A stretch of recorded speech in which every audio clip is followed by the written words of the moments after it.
Since the end of the Nanomite Wars, Captain Duke Hauser now leads Joe Tactical Operations. Under Duke's command are Roadblock, Lady J, Flint, and Snake Eyes. The ruthless terrorists known as Cobra Commander and Destro have been captured by the G.I. Joes and placed in a maximum security prison.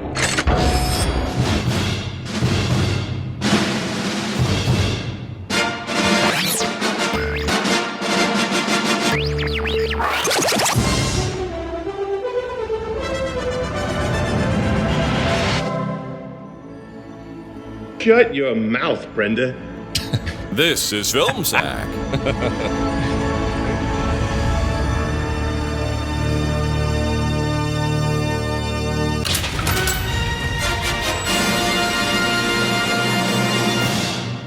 Oh, sure.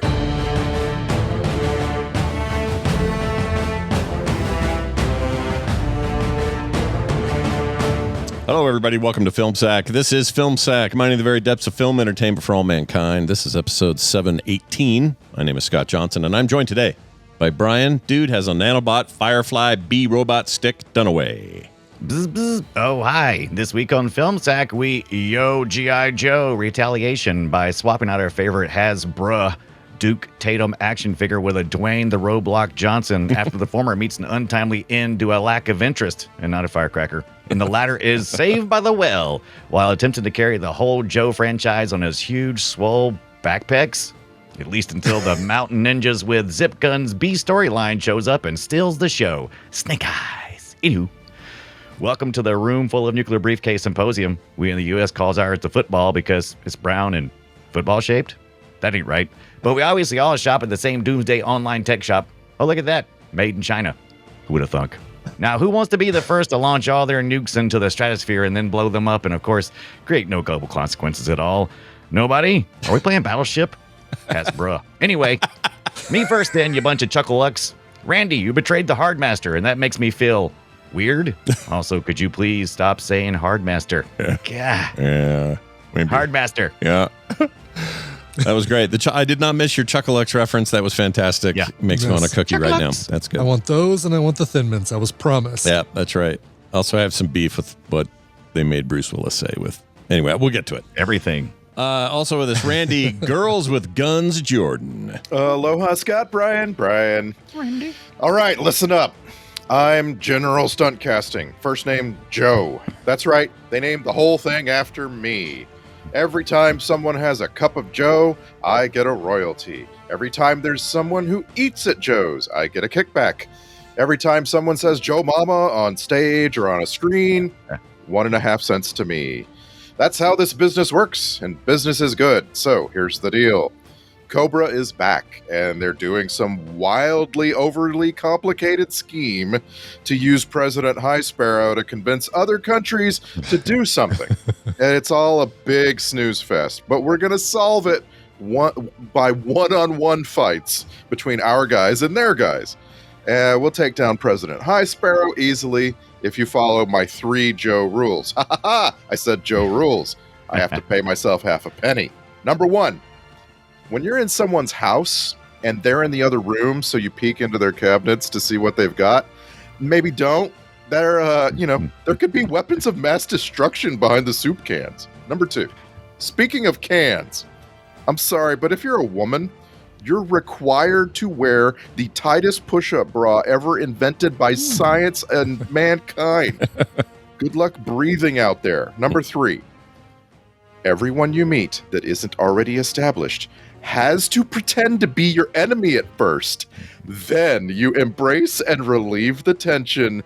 Then you kiss. Aw, it's adorable. It's true. Just realized we had a Friday Night Lights back-to-backer this time with... Oh, that's right. Kitch right into Palicki. Yeah, right straight into your watch something Palicki. with Saracen. That's right. Next week. Get it in there. Also with us, and finally, we've got Brian. He's got snake eyes and snake thighs, Ibit. That's true, I do. Trying to get rid of them. This is the first time it's ever happened, guys. I started writing lyrics and picked a song, got to the point where I had a third of the song already written, and then it said, you know what? why does this sound familiar? Have I already used this song? Sure enough, That'd be great. I had already used Madness's Our House for a previous. I think it was actually another. Oh no, it was a horror movie, some sort of haunted It's a house great movie. song, Brian. It is a great song, but I know it's going to happen eventually. But I had enough time to say, let's pivot to something else, and spent all day, all morning yesterday driving Uber. Well, not all morning. I did 3 hours, and with the sole intent of having like a pop playlist going on my car the whole time. Yeah. And as I was wrapping up, as I was driving home after dropping off the last passenger, the song you're about to hear came on, and I said, well, this is perfect. Scott, play the tape. If you need a Glock, there's one in the clock. I'm your armory. Perfect. Perfectly There suited. you go. Oh man, perfectly And suited. like the actual band, actually, I was gonna say I used 4 audio tracks, 4 vocal tracks. There's a point where you got 6 vocal tracks going all at once with really? the harmony vocals, and then 2. You gotta have Bjorn and the other B, Benny, doing the take a gun, take a gun, take a gun, gun, take a. Yeah. Man, that was Yeah. perfect. Well, thanks. Also, look, I don't know why Bruce Willis is even in this, but we'll get to it after we let the fake Fletcher have its way. This is the community calling in and doing the read for us. Here it is. On this episode of Film Sack, The G.I. Joes are not only fighting their mortal enemy Cobra, They're forced to contend with threats from within the government. The White House. Damn it. that jeopardize their very existence. Like they say, go Joe or go broke. Go Joe or go broke. go Joe or go broke. Go Joe, or go broke. Or go broke. Go broke. Go broke. Like they say, go Joe or go broke. Like they say, do those things. Like they say. Stay. Well done, folks at home. That is the movie G.I. Joe Retaliation. We saw the first one last year. Right. Right? It had Bruce Willis in it, right? Wasn't Yeah. that right? About No. 6 months ago. Was it? No Maybe Bruce 5 Willis in months the ago? first one. No, Oh, yeah. this year then. Okay. Yeah, no Yeah. Bruce Willis in the first one. Just It had Jonathan Price and Channing Tatum and the Chris face Eccleston. changer dude. Well, no, I'm saying that are in both of these. Oh, It's yeah. Well, yeah. Zartan, Channing Tatum, and Jonathan Price. I think are Zartan the was only- not in this at all. Yeah. He was behind. Yeah. Well, I have some you see theories. very, very like for a second you see that dude's face. Or do Arnold, you? yeah. Am I- Arnold. No, you see Arnold Vosloo's face a couple of Vosloo, times. yeah. Once when he cuts himself to show how cool his nanobots are, and then later you see him when he dies and the nanobots fall away. But Right, I don't right. think they actually had him on set for Yeah. any of this. I think he was just like, go ahead and use my face. I'll be over here Right. doing whatever. Just some of the B-roll yeah. you shot from the first movie. Yeah. But this is the second film, the follow-up, directed by John M. Chu. It's kind of weird that Channing Tatum even has top credit here. He's the top 3, named Yeah, people. We got Because you're- suckered into going to see it because we all thought, Channing Tatum's back in. Yeah. Cool. For Not 20 enough. minutes. For- I don't if think that. that's true. I don't know. I never felt like we knew this guy from much at this point. Channing like- Tatum, sure we did. He's Magic What- Mike. He's He was Duke. he was Duke. But I'm just saying, like, We're you doing the don't, thing we're talking about. after the first movie bombs. Yeah. I don't think anything saves the second movie as far as box office goes, except putting The Rock front and center, and that's why people go see it in 2013. And I feel like Channing Tatum being like at the beginning, like it's kind of like a handoff to The Rock, right? He's like, oh, I'm also here too, but I'm gonna get you Yeah. your rock going as fast as possible. I think. Okay, so I think the people who went to go see the first G.I. Joe were G.I. Joe fans. I don't think anybody else came. And if you kill off 10-year-olds. 10-year-olds didn't go see it. So maybe. So, I mean, if you have Duke established, I mean, people still liked it. They liked it enough to make a second one. I mean, it did well enough. Sure, it didn't do great, but it did well enough. Yeah, it did enough. I don't think you greenlight this sequel. I mean, obviously it helps to have The Rock say, yeah, I'll do it. I'll be Roadblock, and I'll be the brother. killed Although they Duke. don't really play with the idea that his brother is in the first one, and he's Right. not dead. I don't know where he Right. went. What happened to that? Well, they It just, seems like the only member of the team they really are like, oh, it's too bad Snake Eyes isn't here. Well, I'm sure it's something is important that he's doing, but who cares about all the rest of the team they introduced in the first film? They were dismissing characters left and right. Destro only got a half a second of like, you're off the team. And I'm like, wait. For what reason? Like, you could just shoot his canister open just like you did Storm Shadows. Yeah. And take him along with you. How does he not help your plan? I agree. No, in the comics, he is constantly he's the Starscream. Starscream and Megatron are the same thing as these two guys. So when it comes to the cartoons anyway, it's just constantly Cobra Commander going, damn it, Destro, we can't do that right now. And Destro getting all. So there may be something to that. But I think just dismissing it, knowing Eccleston's not going to come back to reprise the role, you could have just put a mask on him like they did with Cobra Commander. It's definitely not his name under there. From the first one, can't think of his name. Not Neil Patrick Harris. Joseph Gordon-Levitt. Joseph Gordon-Levitt's not in there. That worked fine, So I think they could have done it, and I would have preferred it because, for my money, in the cartoons anyway, Destro is awesome. Destro's the best. Over the top. I love him. Yeah, in the also ran subplot of this movie, we have the continuation of what was set up in the first, which is a huge rivalry between Storm Shadow and Snake Eyes. And we have the same actors playing them, which is cool. But for some reason, we go to Japan, I think, and we have RZA do all the talking. Yeah, that's right. Old man, old sensei RZA with. Do you have to be blind and have what happens to what happens to your eyebrows when you go blind like that? What is going on with the masters over there? In the ninja sector? I'd like to know. They love that trope. Whatever that is there a trope name for that? Because that's tropey as hell. Like it used to happen, it used to happen a lot in black and white ninja movies because you really needed to, really lean heavy into, starkly white, display features, right? And so I think that just kind of carried over, but it's weird. My point was going to be, I'm shocked at how much talking is in this movie. And it's got a lot of action. Don't get me wrong. There is so much action, but there is so much talking. And the talking is on RZA, and it's on Ray Stevenson, and it's on Walton Goggins. And so they give people so many great lines, and they just put them in this movie. And you're like, what? Ray Stevenson's Irish, right? It's just, he's definitely not Southern, I can tell you that. And that voice he did, holy shit, that was bad. Right. Woo! I love Ray Stevenson. Don't get me wrong, rest his soul. Gonna miss that guy. He was always a presence on screen. But holy shit, that affectation of that accent was real bad. And he's trying to be, according to the trivia, he's super into the character. He did a thing I have a little scrutiny for, actually. I don't know if this is true. Scrutiny. But it says, to prepare for his role as Firefly, Ray Stevenson read the G.I. Joe comics. He became a fan of this particular character, here's the part I don't believe, even putting in his own money so the costume designers could make a mask to go with the costume. That sounds like horse shit. Money like that. It does. Yeah, but why?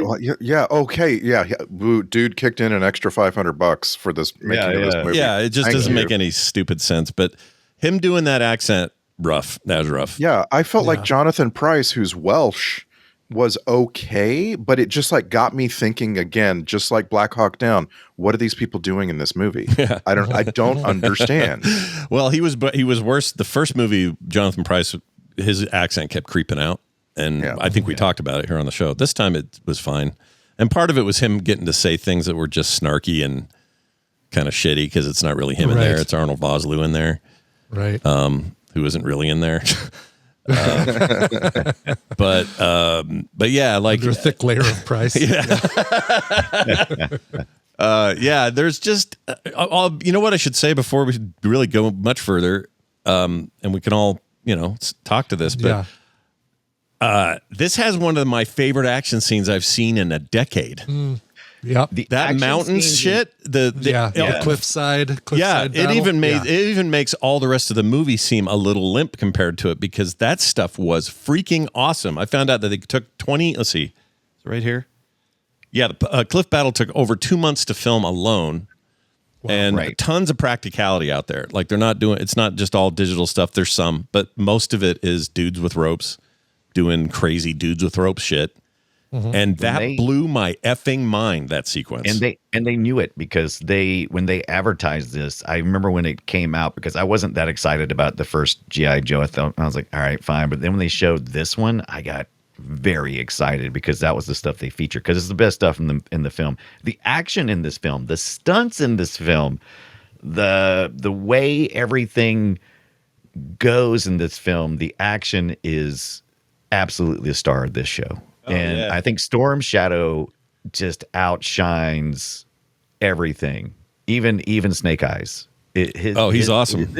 This is his story, really, more than anybody else. Yeah, Right. I agree. Yeah. He's very really cool shiny. in this, and he's got, he was cool in the first one too, I thought, but the ninja stuff just really stood out, which makes sense that the next thing they would do is try to make a Snake Eyes standalone movie, which tanked. It was not good, as far as I know. That's what I heard.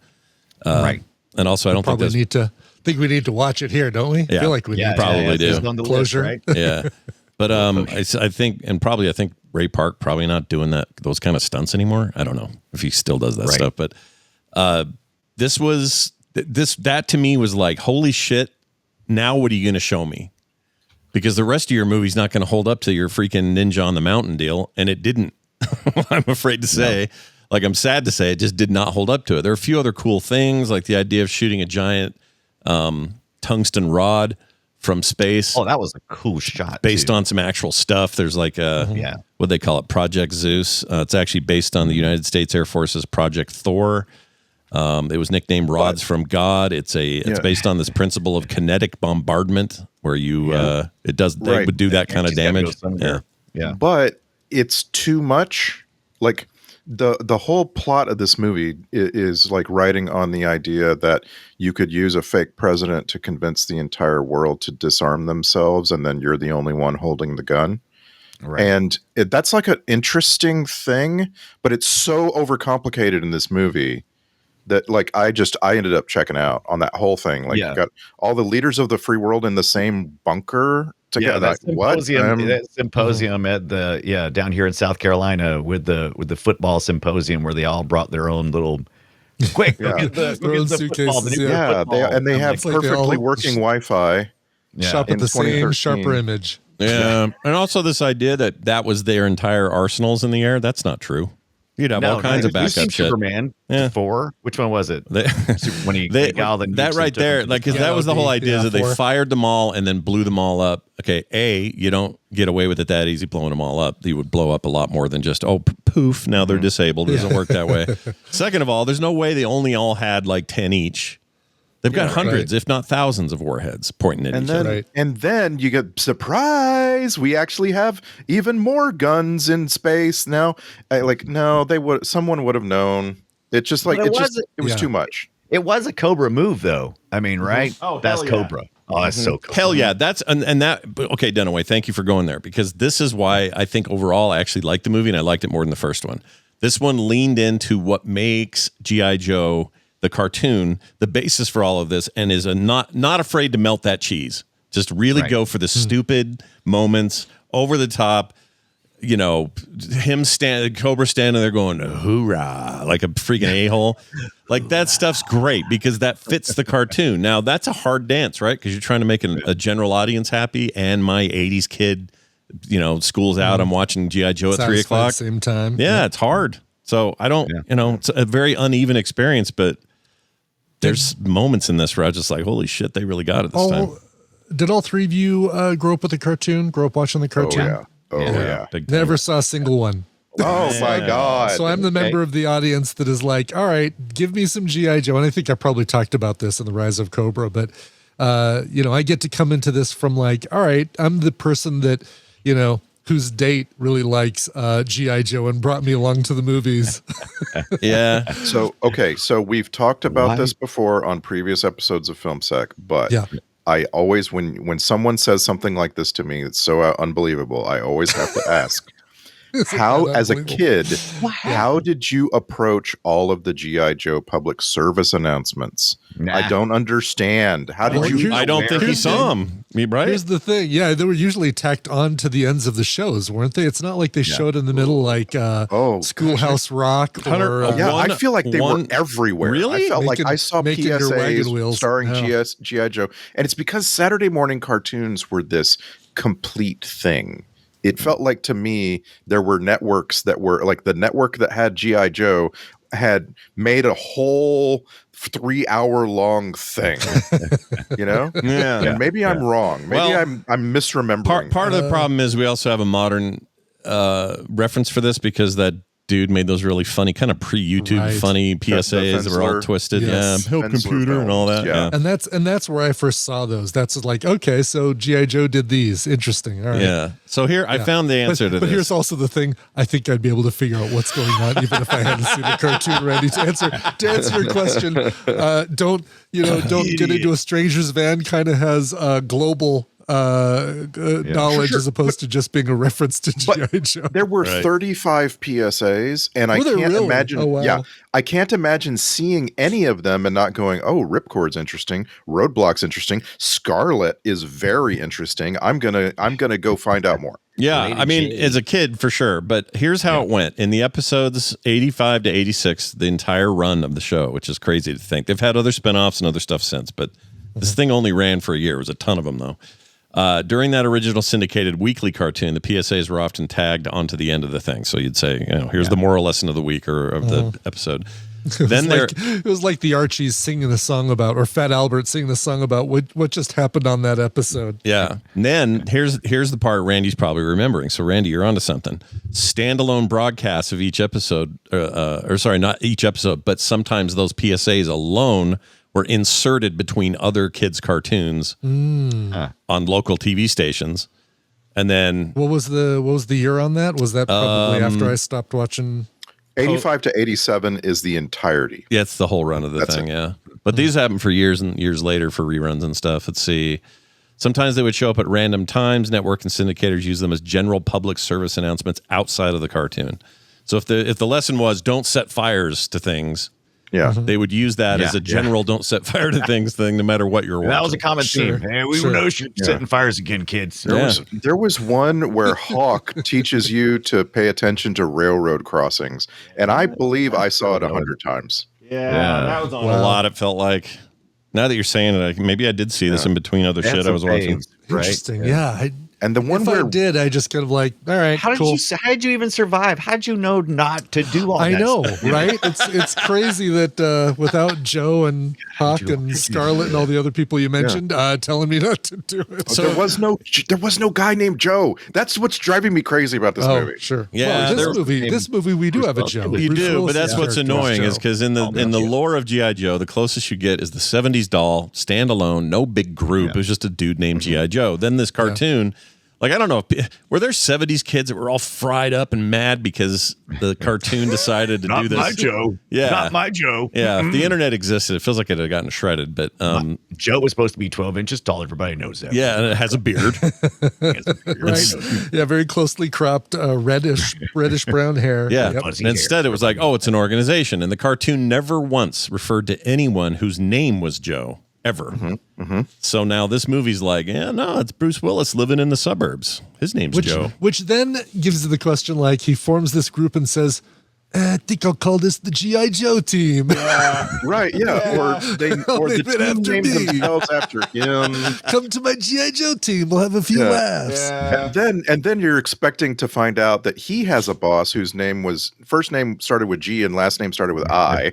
And it's just like this is a weird way to take all of this. It's The very military's hammock or Schlemmer, basically. Is what it is. exactly. Yeah. So all that stuff, there's a few things in this where I was just like, oh, you just wanted to get Bruce Willis, and you literally got him for. I'm giving him this. I mean, he's in it, and you get resolution on him, so it's not like he's truly lost at the end, but he's barely in this. He's in there long enough to do the house thing, to be in the back of a truck with the worst CGI of the and movie. then he's in the Star Wars ending. Yeah, the Star Wars ending with the medals and the whatnot.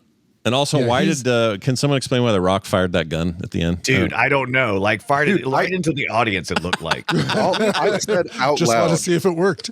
I said out loud, "Oh, I think there's a bad guy on the roof of the White House." That's what Right. just happened. He just shot a guy. He was standing on the roof of the White House. Very weird. I didn't get that, but whatever. You know. Yeah, it's he's purely there to be Q, basically, to be provide all the weaponry. But it's funny that happens. It feels like it happens at least 2 days after they all go into his house the first time, and he has the whole Girl Scout cookie thing. So Whatever, it's like, Becky. right, Brenda. By the way, has there been a Brenda since I thought it was hilarious. 90210? I don't Is know that, what. was that our last Brenda? No, I'm glad you brought this up because I mean, given Did Bruce, you go down a Brenda rabbit hole? No, but given Bruce Willis's current situation, right, yeah. I didn't like that feeling that he's like mistaking a Not having- name. Oh, sure. It just kind of hit a little too hard. Yeah, like a little, My favorite line in the movie, though, was when he's alone with Adrian Palicki, and he goes, "Are you okay?" And she goes, "Yeah. How are you?" And he goes, little high blood pressure." yes. I just thought that was so funny, like because he's an old guy, but they didn't lean into that too hard. No. Like he comes out of retirement trope, but they didn't lean into it too hard. No, and that's good. He was fine. Yeah, that was fine. He's I mean, look, he's still fully kind of Bruce Willis at this point. Wasn't that long ago. It was like 10 years ago, I guess. Right? Yeah, 2014, 12? 13, yeah, we're 13. 12 years 13, now. so 12 years ago. So yeah, like everybody, boy, Jonathan Pryce, has he just always been the same age and has never changed? Yeah. Because Kind of, yeah. weird. That guy. How old is he now? Hold on. He's born in 47. What does that make him? Wow. 40, yeah. 80 now? We're talking about High Sparrow, and that guy has like solidified himself in the popular zeitgeist as High Sparrow. That's it. absolutely. That's all he I can mean, ever be now. He's the Pope. One of them Tomorrow popes. never dies. He's a little younger looking, a little, bit. Yeah. but not a whole lot. He's pretty young looking in that Brazil movie. He's pretty young in that. The Brazilian. Oh, sure. 85. I really, that was probably his character was just because he was playing Zartan on the inside, right? Right. So, I mean, Right. I just hated that amalgamation of him trying to be a little hipper and cooler. Yeah, it was hard to watch. I mean, he's calling pop soda all of a sudden. He's Yeah. Putting thumbs in the putting thumbs in the wrong places. wrong side. I don't Right. know. Yeah. Used to call it supper, now calls it dinner. It'd be Right, the opposite exactly. for me. I'd be like, why the hell you call it supper? That's old school. Right. I really enjoyed it. How every now and then we have to, as an audience, we have to be reminded that Arnold Vosloo is in there, and so they're like, "We're just gonna kind of pull his mask back a little bit for you."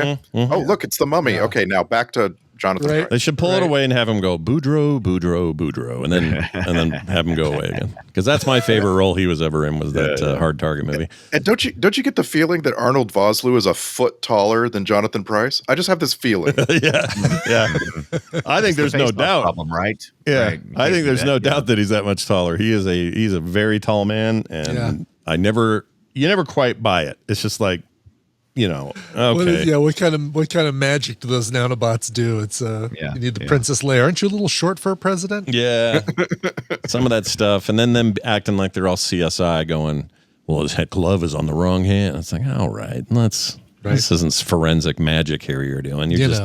She'd use AI these days. Well, AI has determined that in the last 10 years of speeches, he's always said this and that, and yeah, they do it a little different today, I think. he tucks to the right as opposed to tucking to the left. Was this top peak form of The Rock? I mean, like physically, I think so. Physically, I think this is probably his. I best. think so because I noticed his stunt double. My gosh, his stunt double was a full 6 inches narrower than The Rock. Really? Like with his, because his shoulders and his triceps make him like 5 feet wide. Yeah. There were multiple times the stunt double is diving away from you, and I'm like, oh, that's not The Rock. That's not The Rock. Yeah, but there are times where it was like he's just walking or whatever, and I'm like, holy shit, The Rock, look at you. Mm-hmm. And then I think since then, well, certainly lately, lost a ton of weight. Since this new role he did, he then lost a bunch of muscle weight. Him and Batista are both like off the whatever juice they have to be on to make that shit work, and I'm all for it, man. This is when these dudes enter their like actor phases. Yeah. And I'm like legit interested in that new Rock thing where he's the UFC. Yes, the smashing machine. Yeah. He looks like he's really putting in. I feel like that's every time I see him with hair. Yeah. It's going to be an Oscar thing, probably, is my expectation. It's at least an attempt, Yeah. We'll see if it works. The Rock has a cousin named Tanoe Reed. He's paper. And he's he got his start in doing stunts in Waterworld, by the way. And then his cousin The Rock became famous, and so he tried to buff up and be The Rock's stunt double in a lot of movies. He is not The Rock's stunt double in this movie. I looked it up. I'm like, let's see, because he was The Rock's stunt double in The Other Guys and in the Fast and the Furious movies, but he was not in this movie. And I think it shows. I think they could not find someone of the right stature for the Rock to dive through a brick wall or whatever. It's hard to find another guy that big, Yeah. He's a beast, but I thought he was fine in this, and I think he was suitable to the role. I think this movie suffers a little bit from there's a whole lot of people to talk to. Oh my God. Thing, it's like, yes. Yeah. You got to explain what's going on. Yeah. The whole movie. Yeah. And sometimes the movie is like, there's no explaining what's happening right now. So we're just going to talk and be fun. And that's when the movie is at its best. There is no explaining why Storm Shadow has to infiltrate the underground prison by pretending to be Snake Eyes. So we're just like, you know what? It's going to be cool. Trust us. It's going to be cool. And now Walton Goggins. And he's just like such a wonderful distraction from the ridiculousness of that plot, right? Yeah. And this is prime justified Goggins. Is Kenny Loggins. But I loved his character. So the character writing was pretty good in this. However, the dialogue I didn't think was that good. Randy sounds like he might have enjoyed the dialogue. I hated the dialogue writing. Starts with one of the worst lines I've ever heard in a movie. Right. The Rock says to somebody, you use your 18-year-old aim. Like, yeah. what? Oh, that's what that was. It took me like almost a full 2 minutes to go, did I process that correctly? Yeah, he said did he say 18-year-old aim? He said something like that. It was something very just weird. He was talking to a underused character. Go ahead, Randy. Yeah, and the point is to get underused character. What's his name? Flint hold is on. The character's name. Flint. Yeah. The point is to get across to the audience that Flint's the new guy and he's young. Right. Like there must have been some way to say that, and like that happens over and over this movie where no one really gave any thought to how do we tell the audience this thing without saying it so stupidly. Yeah. Yeah. I don't know. They had like a pretty good, to make you care about these characters. They got a ton of characters to deal with, and they wrote them in a way that you could quickly emotionally identify with any of the characters and what they were going through. Yeah. And so it gave each one of them flaws quickly. They didn't linger on them, and you just knew their motivations almost immediately. What do you call that? It's like not profile. Is it that's profile? character writing. That's profiling. How do you want to say it? Yeah, how do you say it? But it's like in they always talk about this in video game. Oh, silhouette is what I'm trying to think of. It's like this idea that if you saw The Rock and a giant gun in his hand, you get the idea that he's the tanky, nonstop guy named Roadblock, and it just all fits. Right. So you don't have to explain too much. And I think this movie does a pretty good job of that visually and actor-wise. It just loses a little bit in the cheese bag dialogue, but then it's close to it's closer to the animated show, so I'm kind of torn on that. Yeah. The overall term for it is exposition, and this is where you're developing in the mind of the viewer what in the world is going on. And the movie has this like idea at times that we know a lot more. And then at times like that we need to be beaten over the head with exposition.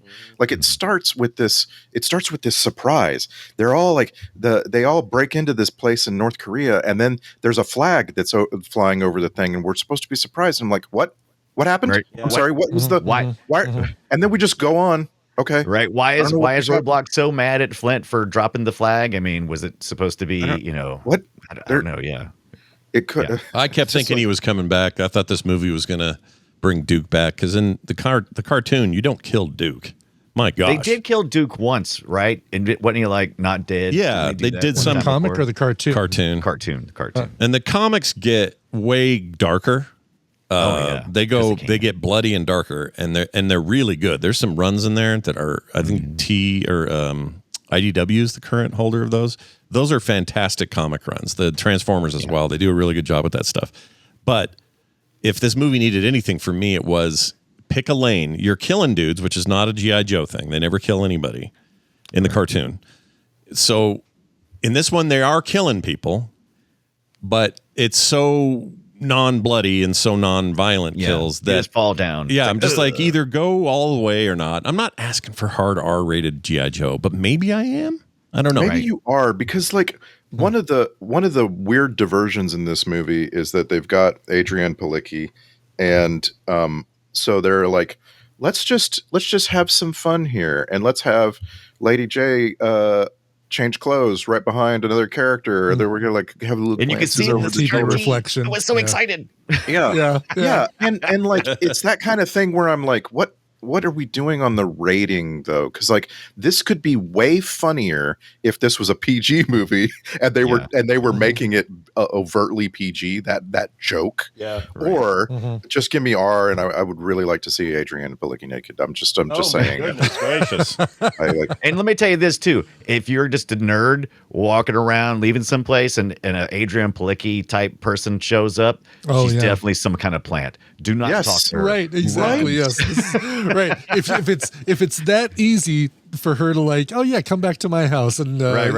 or something whatever. Ain't right here. Help me with these groceries, would you? It's like, okay, red flag. By the way, can I have a trope alert? Of course you can. I can push this button and create one right now. That guy thought with the wrong head and got instantly stabbed in the leg. Hilarious. Instantly stabbed in the leg. If you follow the wrong head, you are going to have a knife in your thigh within 30 seconds. That is just insane to me. Is that what that's called? Is that called thinking with the wrong head? That's the name of the I think it is. Yeah. Oh, that's great. It's a karma trope. That's and great.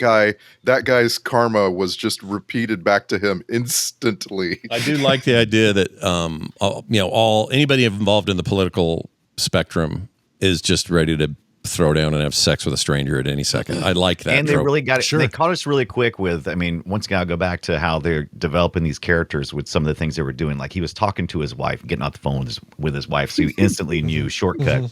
This guy's a creep. He deserves it. Yeah. He's getting what he deserves. Yeah. Was his phone a BlackBerry? I didn't.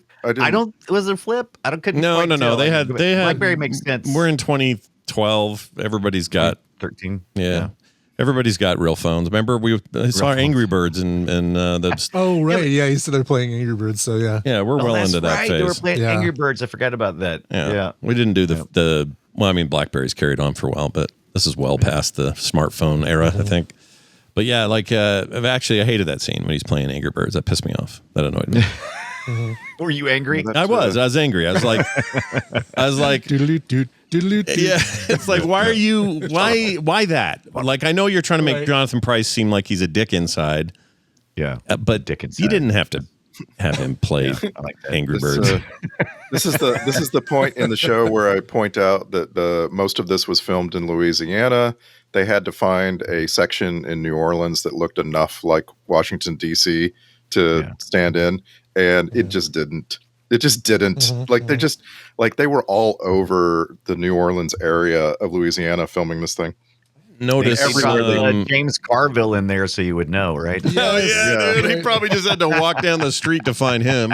Right. Yeah. I hate that, too. I wrote it down here. I hate when real politicians are in politically charged films, regardless of even if it's Fred Thompson. Well, he's not, but he doesn't play Fred Thompson though. Do you see what I'm saying? Carville played Carville. I see what you're saying. Yeah, okay. When they're themselves, I hate that. One of my favorite things in The Dark Knight is when Patrick Leahy stands up to the Joker. See, I hate that part. I wish it had been just some fake senator. It just irritates me. Real life, and he was serving in the Senate at the time. Like that's just, I love that. I will never not like that. Yeah, you and I just differ on that. I feel like it's just I need those people to do their damn jobs and get the F out of movies. Like, you already kind of all suck. Don't make me try to like you on camera because you're in some, I'm trying to think of another one that's a little bit more, they faked it for Forrest Gump, but I can't think of anything else like where I know there are others of these. I think that Dr. Pepper was real, though. Yeah, I think it was. I gotta pee. I wrote down here. Oh, the trademark battle cry "Yo Joe" didn't happen once. Not once. No. Oh, did we get that in the first movie? Did we get that? I was actually kind of annoyed me because "Go Joe" is kind of their hoo-ha thing, and this movie is, Yo Joe. I'm like, yeah. Yo Joe. Yo, actually, Joe, they do both. They do Joe, Yo and they did Go. both. Yeah. Flo Right. Joe. Yo Yo Joe. But I didn't like they were using real terms and made it. I wanted to be a little more cartoony. I didn't want the military stuff to be too realistic because they weren't taking anything else serious, and I just felt like that's just a. I'm with you. Like, that's the problem I have with any time they insert something too realistic. It's a freaking G.I. Joe. It's supposed to be stupid and over the top. So don't do that. Also, this is a shared universe with the Transformers.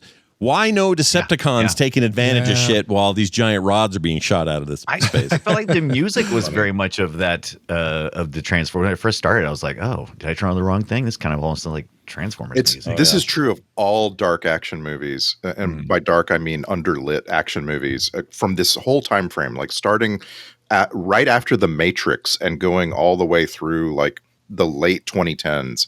All the music sounds like it could have come from all the X-Men movies. That music is just like, it sounds so standardized for a decade.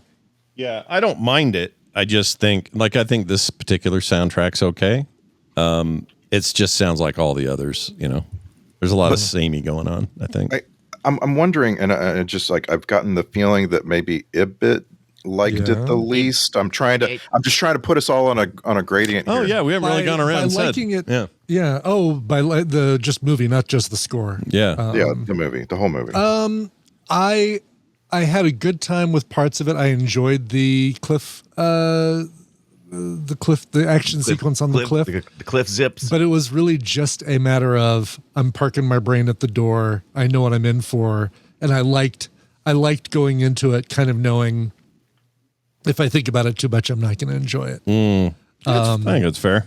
There, obviously no connection to the characters, having not seen the cartoon like you guys did. But the movie doesn't really want you to have a connection to the character. Yeah, it doesn't really care, honestly. Doesn't seem to care. Yeah, some of it's obscure. Like Firefly's kind of an obscure character that he doesn't show up a lot outside the comics. He's in the show, but it's rare. So even that. Even though it's kind of a deep cut, it's like they're not expecting anyone to know. No, and they give you enough background or give you enough of the tropey setups of each character. Like, all right, Firefly's their munitions expert or a master of weaponry or something, and apparently impervious to getting hit by a car and then can drive a motorcycle afterwards. Yeah. A car that's going so fast you don't hear it coming. Like this car was going 500 miles an hour. I mean, that is if you ask me, that is the worst trope that's been introduced in the past 20 years. And that was the chick. That was also the chick in a bucket for me. I'm like, well, that was car. Are you going to fix that, right? Because he made a note to say, don't mess my car up. Yeah. Chick in the bucket, you're right. Or kitten in the sink. So I'm not going to lie though, when his motorcycle became a weapon. Did you say boner cycle? His boner cycle. Yeah. I love it. It was kind of a boner cycle. But anyway, that thing splits up into like 6 missiles. And then blows more stuff up while he has like a parachute behind him or whatever. And then they use they show the sequence again in the credits, the early credits. And I thought, well, yeah, cool. You do, because it's badass. Yeah. Oh my gosh, that was cool. Can we talk about the cool bike trope? Yeah, I like cool bike tropes. Hold on, don't we need a thing? There we go. I mean, I feel like this is as good as it gets, although there are other examples, right? So like Black Widow has a really badass bike. Captain America always has a really badass motorcycle. I don't disagree with that. Sure. That one time where he busted out of the van in the TV series, not cool. Go ahead, I get your point. I get your point. I think I know your point, but it's not cool. Yeah. We'll say that. You might remember in Delta Force, Chuck Norris has a motorcycle that has rocket launchers all over it. You gotta watch that. All over. It's covered in rocket launchers. Did we see that or we haven't seen that? We Delta got it. Force? Yeah. If we haven't, we need to. But have we? Question. That's a very good question. I don't know. We definitely need to watch it if we haven't. Question. We have not seen it. We Okay. have not seen it. Delta Force should be a that's thing. the whole thing. Yeah. Yeah. Okay. Yeah. It's its own thing. Do you remember in Lost Boys how the vampires were all on cool motorcycles? Yeah. They weren't just motorcycles. There was like somebody did a little something to make them really cool. Yeah. Don't they? I mean, they fly off of them at some point, don't they? Or am I thinking of something No, else? they where do. They are scenes where I'm like, you just made it stupid. Because I do remember going back and watching it and going, oh, that's cool. Yeah, And like it's on the bridge or that's something, stupid. right? They fly off the motorcycles and hang upside down on the bridge. I hate the flying parts in that movie. I love everything else. Really? Draft House is bringing that movie back, and I'm like, I kind of want to go see it in the theaters again. Yeah, dude. You should cosplay as the guy with the sax, the sweaty guy. I should, right? Beep, beep, beep. Yeah. That's all I ever think of when you speaking guys mention it. It's so funny. So we're talking about the cool motorcycles, and I would love to have a motorcycle that would turn into a missile. That'd be totally cool, and blow up stuff. But that 73 El Camino that Bruce Willis pulls up in and is shooting out the back up. That is such a badass scene. I love that. I liked it too, but I didn't like they heavily CG'd for him to look like he's in the back of that thing moving fast. And that's the only part of the movie that really made me blink that way, because a lot of good practicality stuff, decent effects when there weren't. And then Bruce Willis looking like he's in the most green screen thing I've ever seen. That kind of annoyed me. Yeah, I love it. I love the idea of having Bruce Willis in the back of a El Camino and just rolling that thing around so that he becomes the fire. That's just great. Yeah. Also, isn't there another kitten in the sink? The Lady Jane and the quiet little guy that they seemed like they were maybe starting a relationship and they just never came to anything. Her and Flint. Flint. Yeah, I mean, Yeah. Kind of annoying. Not that you need. I just don't do it if you're not going to do it. I mean, another kid in the bucket is awesome gun with the remote control bullets that you can he zip just around, pulls around. missiles and stuff. Could have used that about 1,000 times later in the film. Yeah. I thought that was from the kid who died, Mouse, right? Isn't that from him? I thought Mouse had Was that Mouse? Yeah, I think so. Mouse. Oh, was it? I thought it was Flint. It's okay. There was so much stuff going on in that scene. Because I think and the joke was so good too. The joke was, by the way, that's our Jurassic Park kid played Tim on Jurassic Park. Oh, I didn't know that. Joseph Mazzello. Yeah, he wasn't in this very It long. looked familiar, but I didn't know that. Okay. But yeah, the joke was he wasn't letting Flint have the missile, or wasn't letting him have the bullets because he wasn't the shot that this He was given crap constantly. Yeah. Something else in this movie is that Firefly has literal Firefly technology. And if you have little, like hundreds of little mechanical fireflies that you do video and they can release toxins, you are so overpowered. There is no point in fighting you. Yeah. Especially if he had as many as the first little stick canister you opened. That looked like hundreds of those things. Anytime you crack those open, you're winning. You're in charge. Yeah. Exactly. Yeah. Right. You could just invade Fort Knox with those. Yeah. No one can stop you because they have the ability to release little toxins and they can just kill everybody. Yeah. They fly up their nose. Yeah. I'm a big fan of the bugs. I thought the bug thing worked pretty well. I think some of those guards are real stupid. They just got looking at it going, these bugs look different. Him holding my hand. It's clearly a robot. Let's just catch one. Yeah, I don't think that's a real firefly. And then bam, takes your whole head off. My gosh. Yep. Also, they seem to vary in concussion power as the film went on. So like early on, they were like small microbursts of explosions, but then one got a whole soldier and Firefly himself got taken out by one. Right. Like, what do you got? Like tiers with these things? Like tier, S tier Fireflies? B level, yeah. Yeah, it was really weird, I thought. The zip line stuff was cool. That's all part of the mountain thing, though. I wrote here, what is the trope called where people fake that they hate each other at first when they see each other and then they laugh and hug like they're old pals? Oh, yeah. And I even told Tina, I said, watch the Rock and Stoop. Yeah, Stoop. Know each other. This is they're playing that game, and she's like, really? I'm like, yep. And it was. Sure enough. Yep. How was what did Tina think of the movie? She like it? She enjoyed going through Facebook while the movie was going on. That says a lot because Facebook's not that enjoyable anymore. So. No, I know. That's impressive. She just scrolled through Facebook the entire time. Boy, that's a played Angry Birds. No, I haven't played that in forever. Whatever the Connections did the the New York Times mini, I think, during this time. Yeah, she completed all of her daily tasks. Hey, when watching this. when the opportunity affords itself, guys say play the games you want to play. That's right. Exactly. Nothing wrong with that. There's also go ahead, Randy. Go ahead. I don't have a good answer to the question about the trope of pretending to not know each other so that other people can be really uncomfortable. Yeah. But I do know that it's a subtrope of this like bigger thing that this movie has in spades, which is called the continuity snarl. And it's supposed to be a sequel to the previous movie, but it really disregards a lot of stuff. There's just a bunch of things in the first movie that it's like, this movie's like, nah, we're going to do something else. And like a really good example is in the first movie, G.I. Joe is a massive organization and it's headquartered in Egypt, very explicitly headquartered in Egypt. And when you go there, there are hundreds of people there, including Dennis Quaid is in charge. Like he's the guy in charge, not Duke. Yeah, he's Joe. But like this movie completely disregards all of that, and it makes this continuity snarl where you're like, I don't know if this is really a sequel. Like I see some of the same people.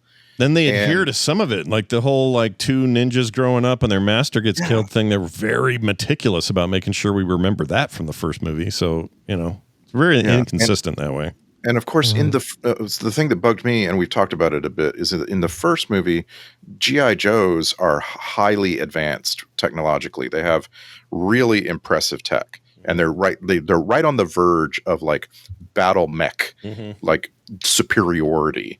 Yeah. And then in this movie, it's The Rock. He's strong. Like that's kind of yeah, right. That's it. And they got to borrow shit from Willis, right? Yeah. It's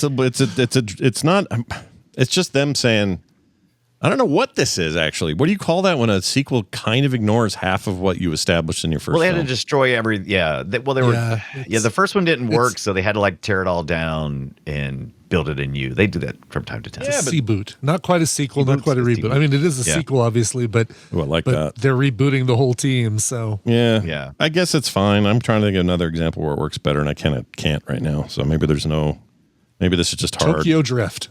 Actually, that's a good one. That's still the one. Yeah, but you brought that up the other day. It's something you saw that first. We were talking about what's a movie you've seen that you enjoyed before you saw the rest of that drastically changed once you saw the rest of the franchise or something like that. Yeah. I'm with you there. That movie's good. And if you went from that, I think you did 2 here. The second one you watched was 2 with us, right? Too Fast, Too Furious. Oh, yes. That must have sucked. Going from Tokyo Drift to that. All of them sucked. Like the first one I saw was Tokyo Drift. So far, I've not enjoyed a Fast and Furious film as much as I enjoyed Tokyo Drift. Yeah, kind of with you.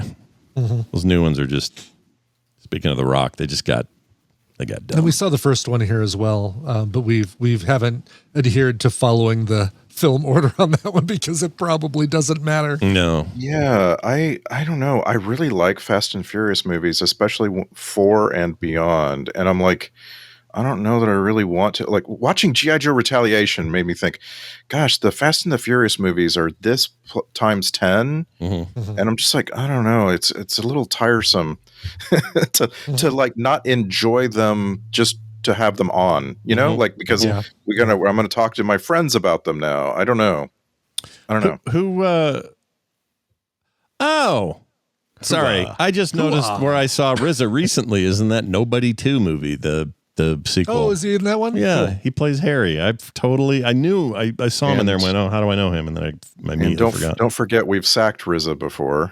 We have. Remember? I'm going to go ahead and guess it was Battleship. It was less than 2 years ago. It's not Repo Man. Oh my gosh, I don't know. Yeah, less than 2 years ago that we sacked it, or less than 2 years ago that the movie existed. We sacked it. Let's see. I'm going to make a guess. Let's say we did Robot Chicken. Just kidding. He was honestly, I don't know. Ghost Dog. Oh, Ghost Dog, right. Yeah, Forrest Whitaker on rooftops. Yeah, that was a good movie. I like that. I want to see that new Jarmusch movie that's out now. That guy's a nut. Well, anyway, good job, Rizza. You look like an old blind trainer man. Nice job. And you explain the relationships between all the characters during the fight. Explaining. I was like, why are you explaining? Yeah. You know what made me brain damage and you're trying to reinforce memories? What are you doing now? Yeah, it was annoying. I didn't like that Bruce Willis's code to get into a safe was 1776. It made him seem like some kind I love that. I thought that was he's a little Proud Boy or something. Yeah, I didn't like that. I loved it. We had Patton's gun. Yeah, The Rock shot somebody with. Yeah, The Rock pulled it out and went bang. It's like that would have made me. If I was Bruce Willis, I'd have gone, dude. I just gave you that. Why? What are you doing? Why? Exactly. There's no. That was loaded. It is one of the weirdest, loaded, by the way, weirdest last second cut to credits things we've ever seen. Yeah. Yeah. And I still don't know why they did it. I looked it up. I tried to find I tried to find a Reddit conversation, like people arguing about nothing. Nobody's talking about why The Rock shot Patton's gun. It was so weird. Anyway, what are you gonna do? I have some clips from this film if you'd like to hear them. Oh, you got clips. Yes. You know, it'd be great is if they were in the folder they should be in. Hold on 1 second. Don't worry. Why don't you do that? I thought I did, and I didn't. Okay. You know what? I did, but why? It got all deleted. What happened? All right. It's all right. I have backup, everybody. I got a backup. Right. Everything's okay. Trust you. Oh, that's really weird. It won't show them. Show window. Oh, weird.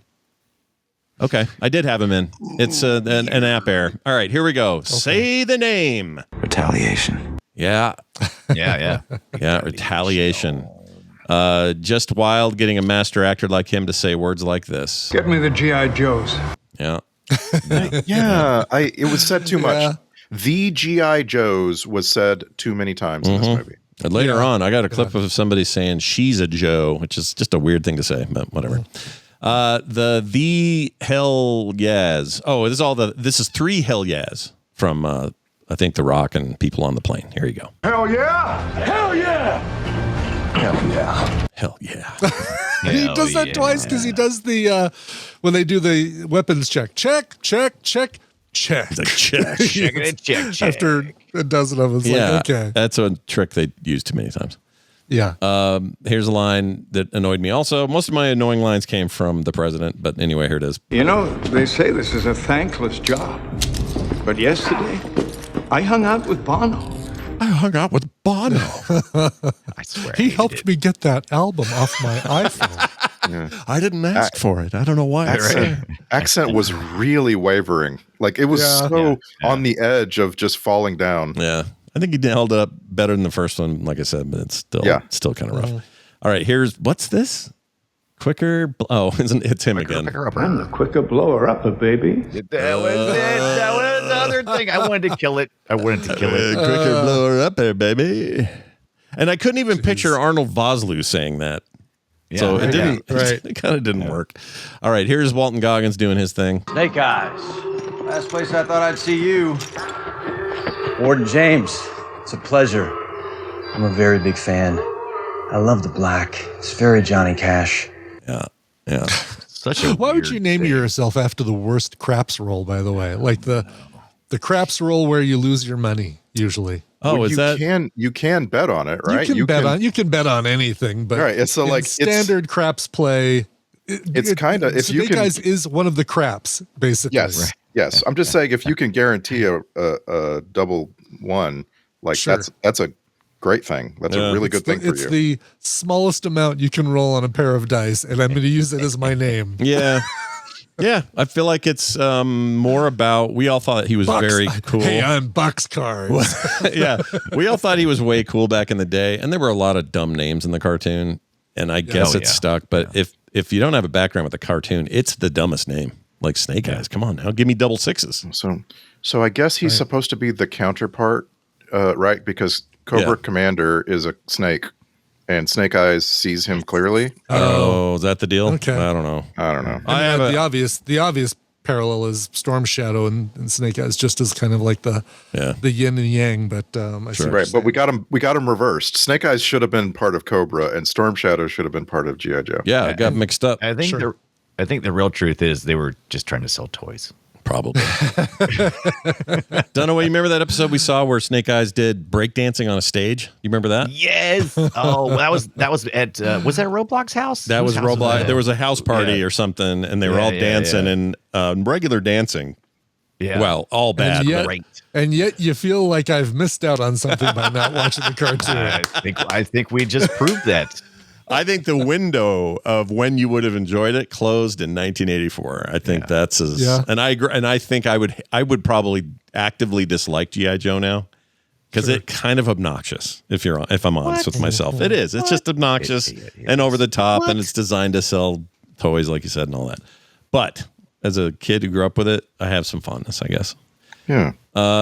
This is a good one. Snuggie. Yeah, he needed a Snuggie because I didn't understand Walter Goggins giving us all this information about this underground. Why are you locking them up? I didn't understand that whole thing. Yeah. International water. Why do you have to keep them awake but paralyzed? And I'm like, what do you? It's a very weird that's prison. torture. Yeah. I mean, it's just basically right. Also, they're supposed to be like so out of it they don't know what they're even doing. Right. His explanation was that they're using a drug to basically keep them asleep. Yeah. Yeah, but awake at the same time where they can't move. So they had to witness. Very weird idea. It's a weird concept. And I think it sort of works from a cartoon standpoint, but live action's rough. What works is Walton Goggins saying funny stuff, and they give him as much as the movie can bear, and then they do away with him. Yeah, and they made him such a badass too, because he was just like you had to really, really try hard to kill him, and he just kept coming back and just causing trouble. Yeah. By the way, I love there's a minor trope here. I love the trope of everybody at a facility is armed to the teeth. They're covered in armor and guns, except the one guy, Walton Goggins, is just like the guy who runs the place doesn't even have a gun. He's just need it. Yeah, he's just dressed real fine, like he's about to go to the bar. Yeah, his mind is his only weapon he needs. That's okay. I couldn't understand why there were red ninjas falling off the top of mountains if they all had zip guns. I'm like, why didn't you use your zip guns, dude? Yeah, use your zip guns. Actually, shoot a guy in the face with a zip gun. That'd have been cool. Right. Yeah, come on. What are you thinking? Here's Snake Eyes, not really Snake Eyes speaking. You have no idea. Oh, there's Snake Eyes speaks. Oh, it must be a different dude. But in it wasn't. Nope. It wasn't. It was Storm Shadow. By the way, that guy. Jeez, I want to see him in everything. I have not watched Squid Game yet, and apparently he's in that. And that might be the thing that apparently tipped me he's over. in that. Lee Brun-Hun, Kind of a Brian major character in that. Yep. Yeah. That might tip me over to watch it. Let's just say he's masked. No, I won't say that. I don't want to spoil it. M period A period S period. That's K. right. Yeah. Oh, wrong Y'all are choice. so Wrong good at y'all are franchise. so good at not spoiling stuff. I just appreciate everything. No, he's great. It's from Korea, right? Yeah, he is from there. Yeah. But every time he's in something, I just go, ooh, we're about to see some ripple muscle bastard ass shit go down. Bastard ass shit. He's cool. All right. And he's one of the Magnificent Seven in the remake, right? Oh, I love that one. I know a lot of people are one. split on that. I thought that movie was great. Maybe a little too much Chris Pratt focus, but other than that, It's fine. He's fine for the role. They were just he's having a moment and they on too much overfocus. of 1/7. Yeah, that felt like Hollywood going, oh, we got to maximize our star power. I hate that, but Maximizing star power. but the movie itself's freaking great. Yeah. All right, here's your what's this? Oh, this is the thing. This is the thing that plays over and over. This is what we've been told anyway. The voice that plays over and over in Pete Best's mind. Okay, Brian, it'll like this one. Here you go. Yeah. You're out of the band. Oh shit! Oh, Poor Pete Best. that was boy. That was the young Paul McCartney voice right there. Yeah. The Liverpudlian accent. Yeah, changed a lot. You're out of the band. Oh man, easy, Paul.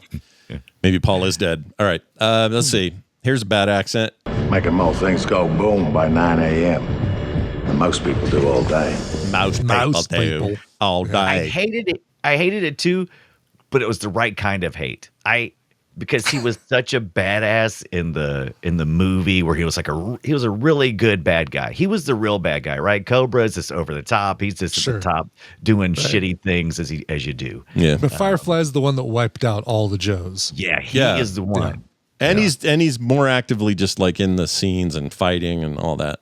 Yeah. Like Ray Stevenson's freaking. It's kind of wild to me that this is only our second sacking of a Ray Stevenson movie. Hold on. I want to guess. Okay.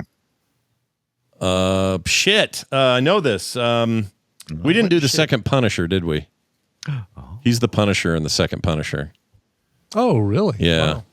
Not the Thomas Jane one, but the one that came after that was really, really bad. That was Ray Stevenson. You know what? This one that was worse. Oh yeah, so much worse. You know what? Punisher Now that Warzone. if we haven't done Warzone, then I think I don't know. Okay, so this was he had a role in the Book of Eli. Oh, he's one of the. Oh yeah, he's one of his helpers, main henchmen, or bad guys' main henchmen. Yeah. He dies in the street. Has a real good death in the street, I think. Yeah. He's great in that. I love Book of Eli. Big fan. There's as I've said before, I want to sack the Divergent, Insurgent, Allegiant movies with you guys, and I realize it's a big ask. Ray Stevenson is in that. He's in all three of them. That's great. I haven't seen any of those, so I kind of want to sack Kill the Irishman, and it's hard to explain, but it's got Val Kilmer. I don't know. Yeah. I'll watch There's a that. bunch. I'll see that. There's a bunch of movies that we haven't sacked that have Ray Stevenson in them. We should try to find something with Ray Stevenson, Robert Redford, and Graham Greene. All three of them? All three of these recent. That's unlikely. Ray's not that. Died a little longer, but Graham Greene just died. I love him too. So find one with all those guys hanging out. Can you do that? All right, let me know. No, but we should sack the Green Mile just because Graham Greene is in it, and the movie's named after him. Yeah, right. Yeah. Well, he has an extra E, but I'll give it to you. I love that guy so much. Sad he died. All right, here's a hoa. Oh yeah. From Cobra When Commander. Cobra does it is kind of cool. Yeah. So the Joes are Marines. That's what we're hearing? Yeah, they do it a lot too. The Rock does it later. I know. I don't like it either. I wish they would. I don't think I like the Joes being Marines because in my childhood, my Joes were kind of Air Force. They were a little bit They weren't all Air Force, but they were a little bit Air Force. They were more a regular army. Yeah, they were themed. They were themed superhero soldiers. Like right. So like some of the Joes were Navy SEALs, and some of the Joes were Army Commandos, and I don't know. One of them was a guy they found on the side of a Himalayan mountain, and he just joined them. Yeah, he was just dangling there off a rope. He dropped his zip gun. He was supposedly some actor, and oh, it's so bad, you guys. The cartoon is so great. I freaking love it. It's terrible though. All right, here's how they find out why the old man's not acting right. Supper became dinner. Soda became pop. Yeah. That's how things go. I'm sorry. My brain just melted down, and then I found it. The character was Alpine. They find Alpine. That's right. On the side of a mountain. That's it. And then they give him they don't give him the name Alpine. His name is Alpine. Yeah. Like Al, first name Al, last name Pine. I'm not making that. I don't think part I up. knew that. Yeah, and he's like a stunt actor or something like that. And at some point he does a John Wayne impression and says, "Oh, sorry, partner. I guess I'll have to go with the Joes," or some shit like that. All about that stuff. It's garbage. Yep. Garbage. Al Pine. Just utter trash. No, that's not trash at all. That's great. Okay. Man. When you're 9 years old, it's so good. Why hasn't? You're right. Why hasn't though? They, the two twins that are part of the bad guy, the Cobra side. What are they called? I forgot what they're called, but they're basically twin brothers that finish each other's sentences. I want to strap Brian Ibbett down to a chair, make it so he can't move, and watch those two. Like Clockwork Orange style with my eyelids pried open. Yeah, dude. The Crimson old in Twins. out. Yeah. Crimson Twins. Crimson That's Twins it. are named Tomax and Zaymot. Twins. Yeah. That's right. And Tomax and Zaymot, you can tell them apart because one of them has a big scar on his face.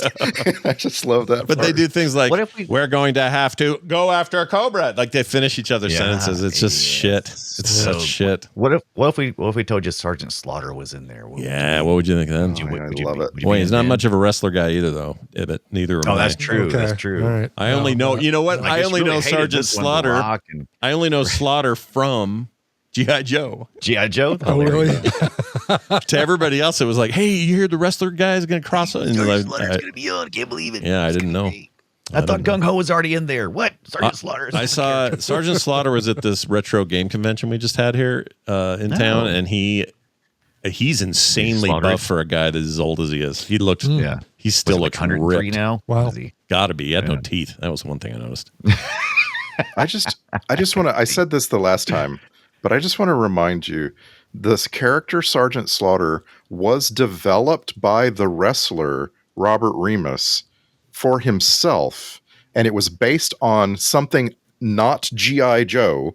And then the character was so impressive to children in the 1980s that they took the character Sergeant Slaughter, played by a wrestler, and brought it into G.I. Joe, the comic and the TV show. That is so awesome to me. I don't know why, but it's like the Harlem Globetrotters being in cartoons. There's something about like you have captured imagination so well, right? That we're turning you from a fictional real life character into a fictional TV character. That's just I love it. That's good stuff. All right, here's a couple more. John McClane wants cookies. Take 2 cases of Thin Mints and a box of Chuckalucks. Yeah. Yeah. Now, do you guys have Chuckalucks in your area? I have no idea what that means. We used to, but we don't anymore. We had them. I have never. I think that might have been regional. Yeah, Chuckalucks. I've never heard Chuckle. I thought it was Me made neither. up for this movie. We had them. Let's see. Chuckalucks. Where's the cookie? I can't remember what they tasted like. It's the problem. Oh yeah, these are these little marshmallowy things. Let's see, Chuckalucks, Girl Scouts. That's what I'm I don't know looking for. why they wouldn't just have him name 2 well-known cookies. Yeah, I would have said Samoas before they changed or something like that. I am not seeing. You know what? I'm not either. What the hell's going on? I thought, I feel like that was made up for the. For the movie. Well, Dunaway said he had them, right? Didn't you have them when you were younger? No, never had Chuckalucks. What am I thinking of? Never heard of Chuckalucks before. Me either. The hell am I thinking of then? Maybe it's not that. I thought that sounded familiar when he said it, so maybe I don't know, man. I haven't eaten those in a while. Oh, those peanut butter ones. Okay, I'm closing this website. Yep. F that shit. I hated this joke. Here it is. Oh, Fox, of course. That's why you look so fair and balanced. They gave him all. I don't know what they wanted from me, but I'll tell you, as an audience member, yeah, I was like, you were fine with that dialogue. What does this dialogue want from me? What emotion am I supposed to be feeling right now? It's anger, but it's not the right kind of anger. No. Yeah. Yeah, I found that You're hating the villain, but not for the reasons that they want you to hate the villain. Right.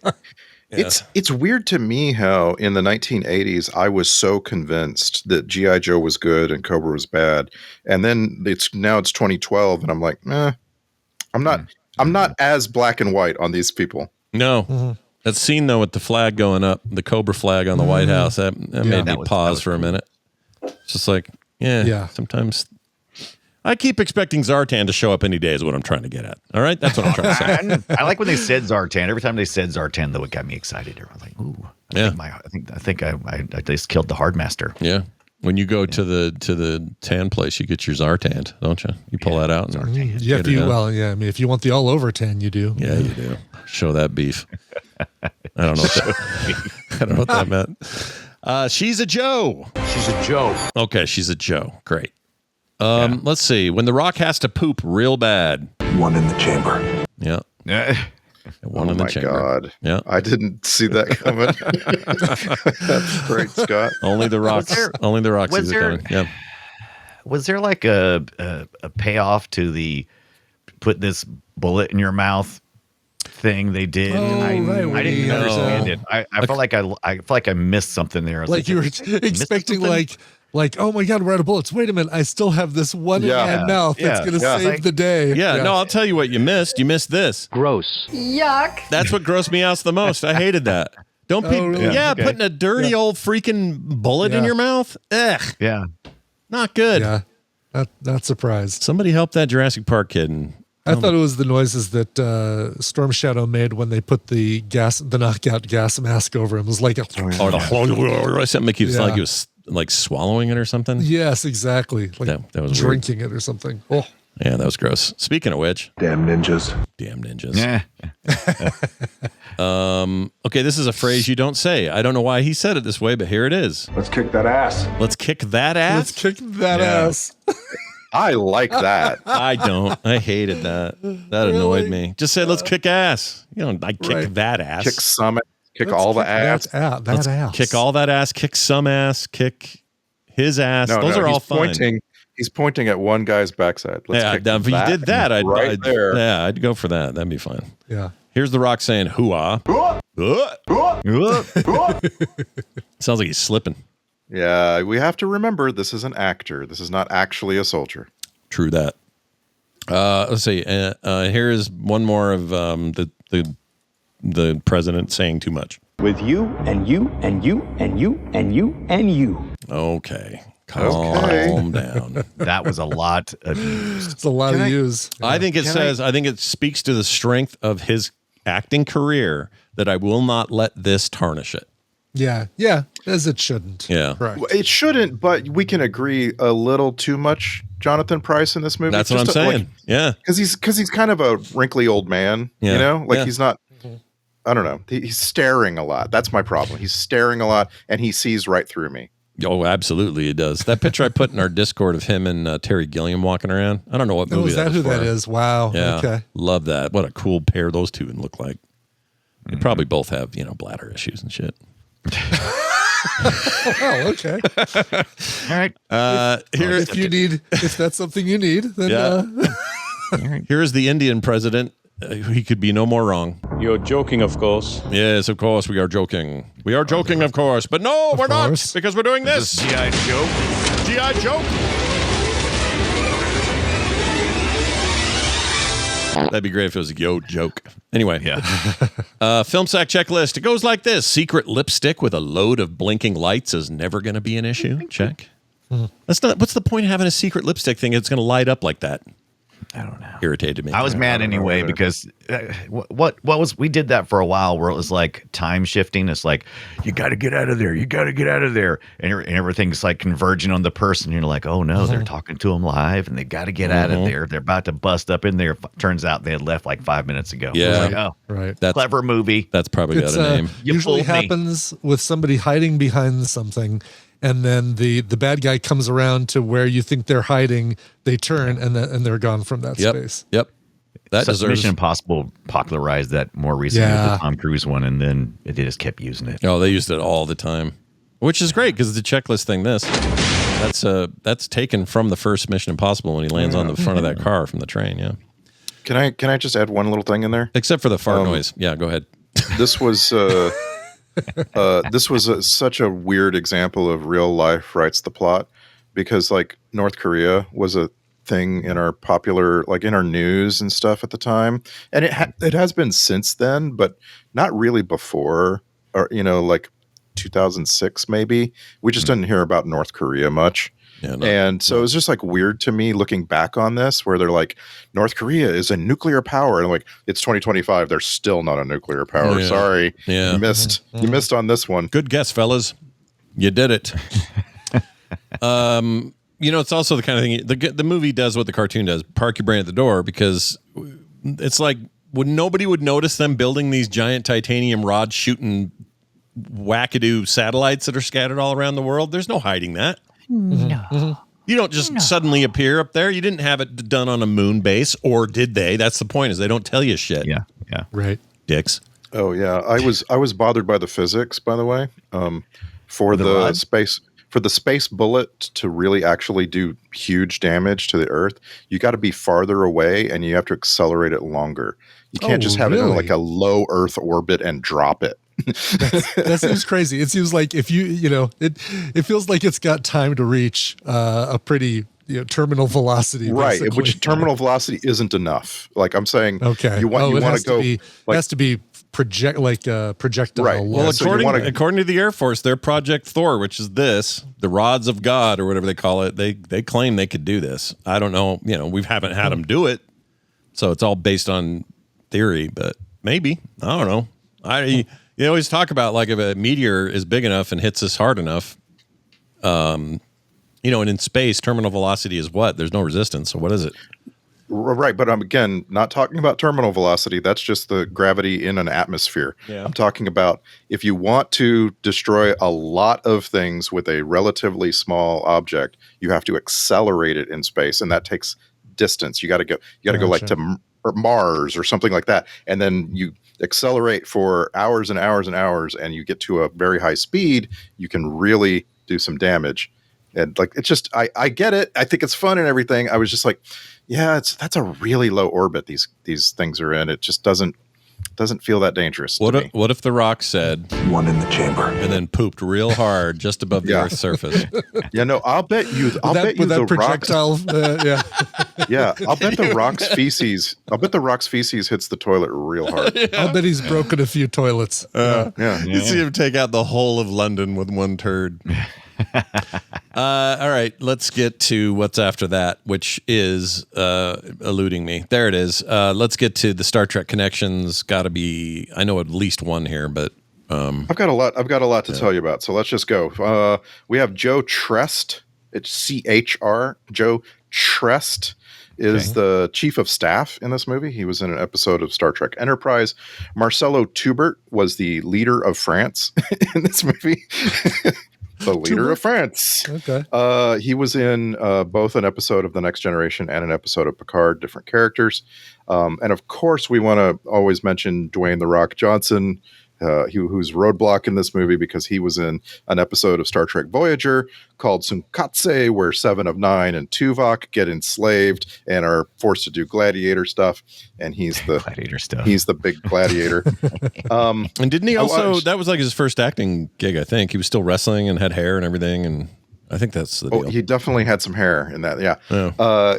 Going to MCU, not MCU, Marvel in general, we have to talk about Ray Stevenson. Ray Stevenson, as you mentioned, was Frank Castle in Punisher Warzone, and then was cast separately as Volstagg in all the Thor movies. Oh, okay. And then let's mention RZA. RZA is Blind Master here, and of course, in real life, the leader of the Wu-Tang Clan. He's Flavor Flav's cousin.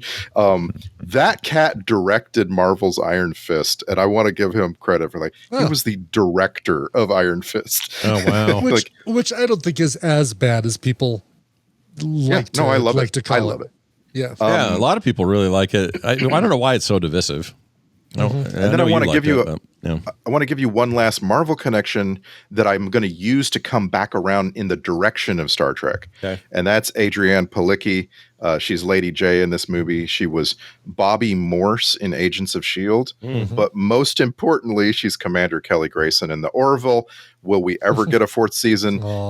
It's been 3 years now since season 3. Yeah. And I don't know if that means anything because there were 4 years between seasons 2 and 3. So if you just plot it out, I put it all into Excel, and Excel's telling me that we'll get 7 seasons by the year 2042. Good, holy shit. The typical Star Trek run, 7 seasons, it'll take that long. Good Lord. Yeah. At this rate, anyway. Yeah. And also, I'd love the name Adrienne Palicki because she was Jared Padalecki's dead girlfriend in Supernatural. Yep. Right? Oh, really? Yeah. Palicki Padalecki? Palicki Padalecki. She's in the Orville, so it's kind of Star Trek. Yeah, that's what he was just saying. Yeah, red on air light. Just saying. Thank you very much. That red on air light was red, man. That was some red one. That's right. That's a red alert on air light. Well, I lost connection for a second. Oh, well, that would explain it. That is also a red on air light of losing connection. Your actual red air light. By the way, did you know that Adrienne Palicki married Scott Grimes? No. Oh, really? Have I said that before? Saw that. What? No, I saw that. He's a very lucky man. He's a very, very lucky man. They were married for like 4 months. She filed for divorce, and then she rescinded the filing and then filed again the next year. You know what? Maybe he's not that lucky. Maybe it's weird over there. Yeah. I don't want to. Maybe not. Yeah. Yeah. I looked at it. So Star Trek Voyager was not The Rock's first role. Here were his first roles. You don't count any of his wrestling things. His first role was on an episode of the Net TV show. No. He played a guy named Brody. His next one was that 70s show, same year. That 70s show, he played an episode as himself in one of those episodes, one episode. And then in Star Trek Voyager, that would be his third role as the champion. So there you go. And it took a long time after that to get anything cool. Long Shot, I think, Scorpion King, all that. Well, anyway, Good times. Let's talk now about the soundtrack grade. I give it a GFT for good for this. You know? Yeah. I don't expect much. Adequate. Yeah. Fit the bill. Did the job. Accurately put Understood the assignment. Yep. Round hole went in the round, or the round peg went in the round hole. You know? Yeah. It's fine. Alternate titles just handed to me. Before we do those, let's do the social media post. Sum this up in 280 characters or less, damn you. Let's start with Randy. G.I. Joe Retaliation. The Joes return with guns and macho pride, yet half the cast from last time up and died. They kill off Duke, and that's their hunky jock. Now put it on Bruce Willis and The Rock. Cobra's big plan? To drop some bombs from space. Lady J drops trow, and you about face. Except a quick little peek, because you're a man, and PG-13 means you almost can. Almost. Yeah. I mean, when I was a kid, PG got you some boobies. Sometimes. At least one. At least one boob. Bouncing across the screen in Airplane, I think, is where I first saw my boobs in a PG. A PG. Oh, maybe it was... Well, whatever was first, that or Clash of the Titans. That had boob and side butt. Oh, right. Side butt. Yeah, PG. Crazy. Yeah. Did you freeze like Medusa just... Hell yeah. Yep. My mom's like, what's wrong? And I'm like, I don't know. I have a funny feeling, Mom. I think somebody killed Hardmaster. Yeah. All right. Also, hey, Brian Dunaway, do yours. G.I. Joe Retaliation, like a game of nuclear briefcase battleship. You sunk my hopes for a good movie. Hasbro. Hasbro. I love Hasbro. I want that to be the thing. Finally, Brian Abbott. G.I. Joe Retaliation. I didn't want to watch this. You know who did? You and you and you and you and you and you and you. Now, that sounds like an exaggeration, but that's roughly how many times he said it, and I hate that. He says it 6 times. It's annoying. Say it twice, and then get off the air. All right, well done, everybody. You've done it. Now we move on to this thing, which I already played the thing for. I'll just stop it right there. Hey, it's the alternate title. Return to Ninja Mountain. Oh, that would have been good. Oh. Or Magic Mike dies in the first 15. That's a real bummer. It's true. Still have never seen one of those either. It was a bummer, though. Like, I don't feel like they figured out how to present that in a way that it wasn't just like a bummer. It was unceremonious, at the very least. Kind of a bummer in general. Let's move on now to the text that we got. We got one here. Oh, this is actually a phone call. This is about Wolverine origins. We're getting called to task a little bit.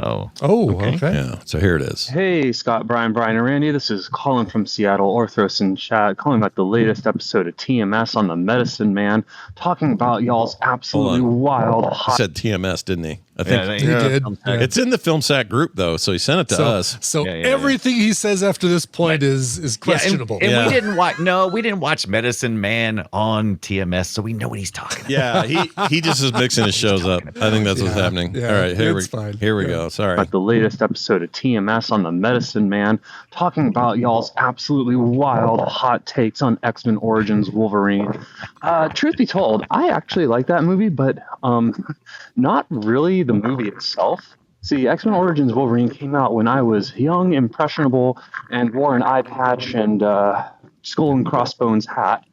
And I was in college, and I actually wound up watching a version that was on a bay that, pirates tended to frequent. And the version that was uploaded there was actually a pre-production, pre-release cut that didn't have all of the special effects done. Like, it was like super raw CG footage, placeholder stuff. I saw wires everywhere, and it was absolutely fascinating for me because I was watching a cut of the movie before all the CG had been put in, so I really saw how the sausage was made, and I just adored it. I loved it. It was so much fun. It was so interesting. So, I don't know. I love that movie, but not for any of the reasons I think anyone else does. Anyways, if y'all find a copy of that, I highly recommend that you watch it, just because it's just really cool to see how movies were made back then from a CG perspective. Anyways, love the show. Cheers. I mean, it's not that old, is it? Cool. It's like work in progress or work print, maybe. Yeah, work print, right. Or I also want to commend our caller on being able to place that call while he was doing parkour. It's it was impressive, right? Very impressive, yeah. He didn't seem to be breathing that hard, which tells me he's really in good shape. A couple of points, though, he's like...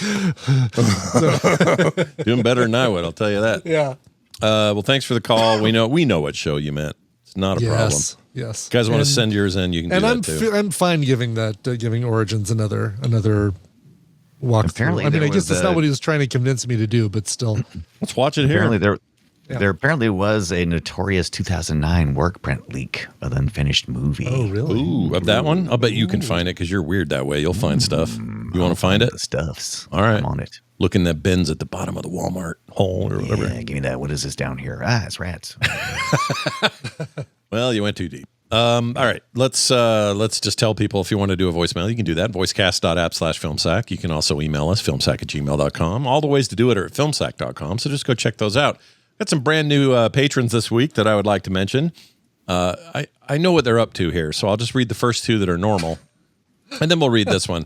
We got Mark, we got Macrosian, the nickname, and then finally Amanda Lovenkiss. So there you go. I think I know what they're up to there. That's Amanda Lovenkiss. Hey, guys, I'm looking for Amanda Lovenkiss. Yeah, exactly that. You guys, you should hear this one we had on Core. Hold on a second. It's really bad. And there it is. So that would be Barry McCockiner. Oh, yeah. Oh, okay. Yeah, that All one. right. That one even Bart wouldn't touch. Nope. That would not make the cut on the Fox TV, I'm thinking. Yeah. But anyway, thank all three of you. Thank you all, three of you. That's what I'm trying to say. You're all going to get no commercials or ads. You're going to get pre-show content every week. We did one today. You get to see a little bit of how the sausage is made when we do those. And there's also monthly specials from the host. We got something coming from Randy here soon, I believe. Yep. Watch for that. And we get movie-related art prints in the mail from me. Other great benefits that only you can get. If you go, sign up today at patreon.com/filmsack. Our next movie is Thrashin' on Prime. Nope. Yeah. Nope. No. It's something else. It's the Discovery on Netflix. Oh, we're going with Robert Redford. The Redford thing. Yeah, cool. That's why I had it wrong, because we last minute put that in there. Netflix, The Discovery, Robert Redford and a bunch of other people discovering there is an afterlife. That's all. It's all we know. Or discovering there's no afterlife. Yeah. That's what closer it is? to it. Okay. Oh, really? I thought it was the other way, that people are like, oh, there's an... Isn't that Oh, no, you're right, because, yeah. Isn't that basically the plot of the Flatliners? It's the same idea, right? Or Flatliners, I guess there was it was more like they found like Hellraiser Town or something. Or what was the deal? They would die. They just uncovered some, like, basically they were subconscious thing from their past that they needed to resolve. Okay. Yeah. Except for Kiefer Sutherland, who brought the little kid back with him who wanted his $2 or something. When he's in the I could be confusing with another film. I don't know. Somebody was in a tree.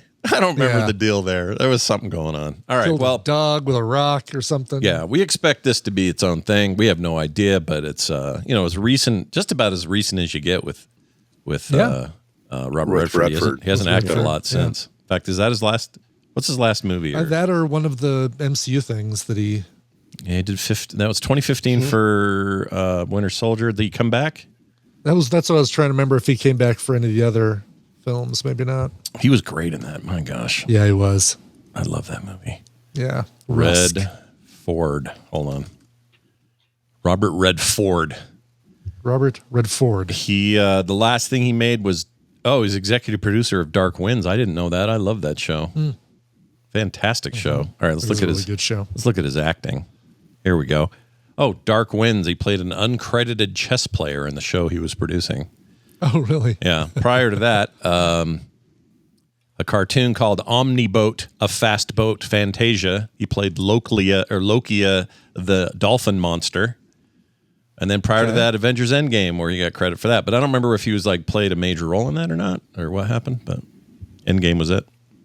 So this is right around that. The Discovery was 2017. We're going to get to see him right toward the end. And yeah, they're cool. Love that guy. All right, that's going to do it for us today.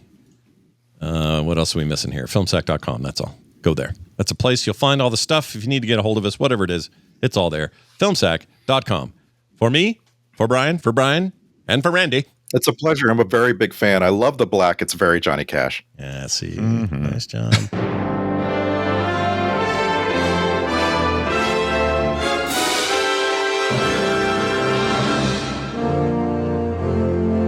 This show is part of the Frog Pants Network. Yes. Get more at frogpants.com. Snuggie,